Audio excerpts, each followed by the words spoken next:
Pourquoi est-ce que je parle de textotunisme sur une chaîne de développement personnel? À première vue, on pourrait croire que cette vidéo parle simplement de messages ou de relations. Mais en réalité, elle parle de toi. Elle parle de la manière dont tu te respectes, de la valeur que tu t'accordes, des limites que tu acceptes ou que tu refuses de poser. Le développement personnel, ce n'est pas seulement apprendre à être plus productif, à gagner de l'argent ou à atteindre ses objectifs. C'est aussi apprendre à reconnaître les relations qui nous élèvent et celles qui nous épuisent. Le textotunisme est dangereux parce qu'il t'habitue à accepter le minimum. Il t'apprend, sans que tu t'en rendes compte, que ton rôle est d'être disponible uniquement lorsque les autres ont besoin de toi. À force, tu finis par croire que ta valeur dépend de ce que tu rends comme service, que tu dois toujours répondre, toujours être présent, toujours sauver les autres. Le développement personnel consiste justement à sortir de ce schéma, à comprendre que ta valeur ne dépend pas de ton utilité. Tu n'es pas un outil, tu n'es pas une solution de secours. Tu es une personne qui mérite des relations équilibrées, où l'attention, le respect et l'intérêt circulent dans les deux sens. C'est pour cela que cette vidéo n'est pas seulement une vidéo sur les textos. C'est une vidéo sur le respect de soi, les limites, l'intelligence relationnelle et la capacité à choisir les personnes qui méritent réellement une place dans notre vie. Fuis si quelqu'un ne t'écrit que lorsqu'il a besoin de toi. Introduction. Tu connais sûrement cette personne.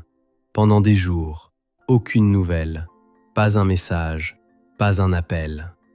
Tu pourrais presque croire qu'elle t'a oublié. Puis, un beau matin, « Salut, ça va ?» Au début, tu es heureux. Tu te dis qu'elle pense enfin à toi. Mais très vite, tu comprends. Quelques minutes plus tard arrive la vraie raison de son message. « Tu peux me rendre un service ? J'ai besoin de toi. Est-ce que tu peux m'aider ?» Et une fois qu'elle a obtenu ce qu'elle voulait, elle disparaît de nouveau. Silence. Pendant des jours, parfois des semaines, parfois des mois. Puis elle revient, exactement de la même manière. Ce comportement porte un nom, le textotunisme.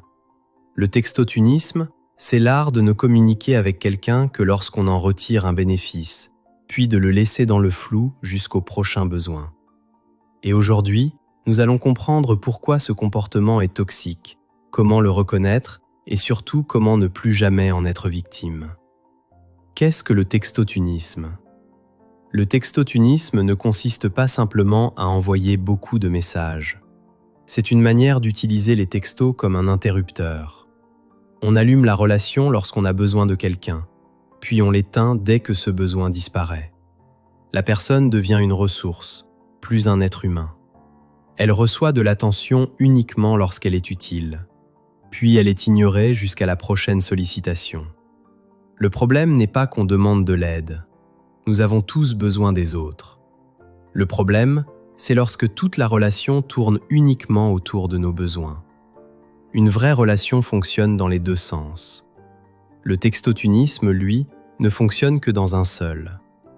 Pourquoi certaines personnes agissent ainsi ? Les signes qui ne trompent pas. Pose-toi ces questions. Qui initie toujours la conversation ?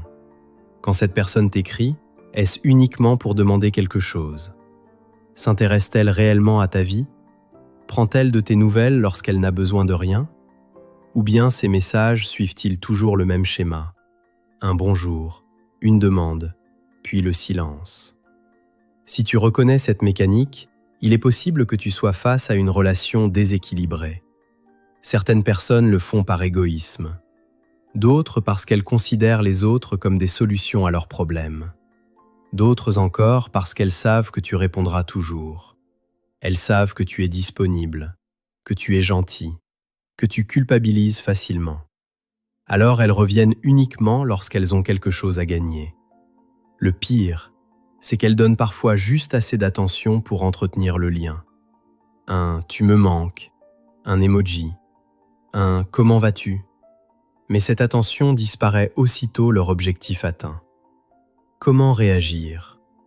La première chose est d'arrêter de culpabiliser. Tu n'es pas obligé d'être disponible en permanence. Ensuite, Observe les efforts. Une relation saine ne repose pas uniquement sur toi. Elle repose sur un intérêt mutuel. Apprends également à dire non.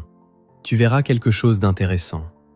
Certaines personnes disparaissent définitivement dès que tu cesses d'être utile. Et finalement, accepte une vérité parfois difficile. Quelqu'un qui ne pense à toi que lorsqu'il a besoin de toi ne tient peut-être pas à toi. Il tient surtout à ce que tu peux lui apporter.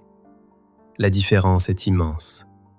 En conclusion, le textotuniste ne cherche pas à construire une relation. Il entretient simplement un contact, juste assez pour être certain que la porte restera ouverte lorsqu'il aura de nouveau besoin de toi. Les messages ne sont pas le problème. Le problème, c'est l'intention derrière ces messages.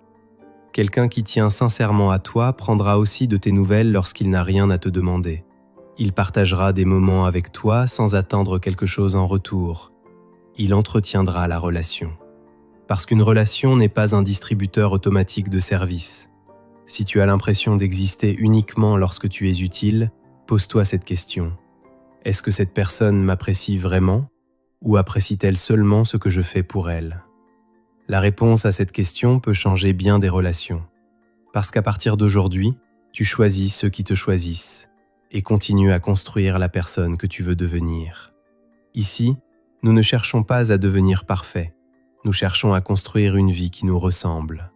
Alors prends soin de toi, continue de bâtir et n'oublie jamais, tu es l'architecte de toi-même. À très bientôt sur Architecte de Soi.